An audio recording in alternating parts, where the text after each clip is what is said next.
അമേരിക്കയിലെ കോളേജുകളിൽ നിന്ന് പഠിച്ചിറങ്ങുന്നവരുടെ ഇപ്പോഴത്തെ തൊഴിൽ സാധ്യതകൾ വളരെ മോശമാണ്.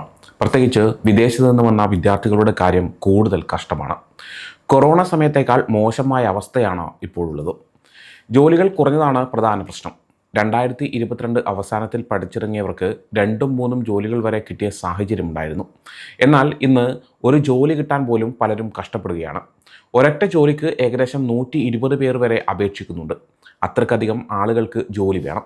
പക്ഷേ അതിനനുസരിച്ച് ജോലികൾ ലഭ്യമല്ല. ഈ പ്രശ്നം തുടങ്ങിയത് ആപ്പിൾ, മൈക്രോസോഫ്റ്റ്, ഗൂഗിൾ പോലുള്ള വലിയ IT കമ്പനികളിലാണ്. 2022 സെപ്റ്റംബർ വരെ ഈ കമ്പനികൾ കൂടുതൽ ആളുകളെ ജോലിക്കെടുത്തു. കാരണം വെഞ്ചർ ക്യാപിറ്റലിസ്റ്റുകളും ഏഞ്ചൽ ഇൻവെസ്റ്റ്മെൻറ്റർമാരും പണം കൊടുത്തു കൊണ്ടേയിരുന്നു. പണം തീരുന്നുവെന്ന് അവർ ഓർത്തില്ല. പണം തീർന്നപ്പോൾ ശമ്പളം കൊടുക്കാൻ പറ്റാതെയായി. ഇത് കൂട്ട പിരിച്ചുവിടലുകളിലേക്ക് വഴിതെളിച്ചു. പിന്നീട് ആർട്ടിഫിഷ്യൽ ഇൻ്റലിജൻസ് അഥവാ കൃത്രിമ ബുദ്ധി വളരാൻ തുടങ്ങി. കമ്പനികൾ AI-ക്കനുസരിച്ച് മാറേണ്ടി വന്നു. മത്സരത്തിൽ പിടിച്ചു നിൽക്കാൻ കമ്പനികൾ AI-ക്ക് വേണ്ടി കൂടുതൽ നിക്ഷേപിക്കേണ്ടി വന്നു. ഇതിന് GPUകൾ പോലുള്ള അത്യാധുനിക സാങ്കേതിക വിദ്യകൾ ആവശ്യമാണ്. കമ്പനികൾ AI-യിൽ കൂടുതൽ പണം മുടക്കിയപ്പോൾ AI സാധാരണ ജോലിക്കാരേക്കാൾ നന്നായി ചില കാര്യങ്ങൾ ചെയ്യാൻ തുടങ്ങി. ഇത് പലരെയും പിരിച്ചുവിടാൻ കാരണമായി. AI നടപ്പിലാക്കാൻ കൂടുതൽ പണം വേണ്ടി വന്നപ്പോൾ വീണ്ടും പിരിച്ചുവിടൽ തുടർന്നു. ഇന്ന് പല വലിയ കമ്പനികളിലെയും ജീവനക്കാരുടെ എണ്ണം 2021 ഉണ്ടായിരുന്നതിലും കുറവാണ്. വിദേശത്ത് നിന്ന് പഠിച്ചിറങ്ങിയ വിദ്യാർത്ഥികളുടെ തൊഴിലില്ലായ്മ കൊറോണയ്ക്ക് ശേഷം കൂടിയിട്ടുണ്ട്. അവർ നേരിടുന്ന പ്രധാന പ്രശ്നം വിസ സ്പോൺസർഷിപ്പാണ്.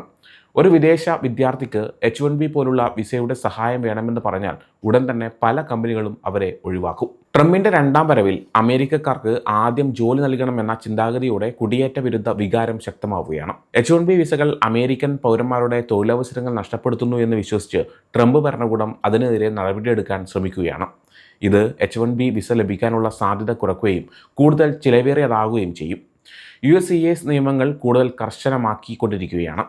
ട്രംപ് ഭരണകൂടവുമായി നല്ല ബന്ധം നിലനിർത്താൻ കമ്പനികൾ ആഗ്രഹിക്കുന്നുമുണ്ട്. അതുകൊണ്ട് തന്നെ വിസ സ്പോൺസർ ചെയ്യാൻ അവർ തയ്യാറാകുന്നില്ല. കാരണം ഇത് നിലനിൽക്കുന്ന ഒന്നായി അവർ കാണുന്നില്ല എന്നതാണ്.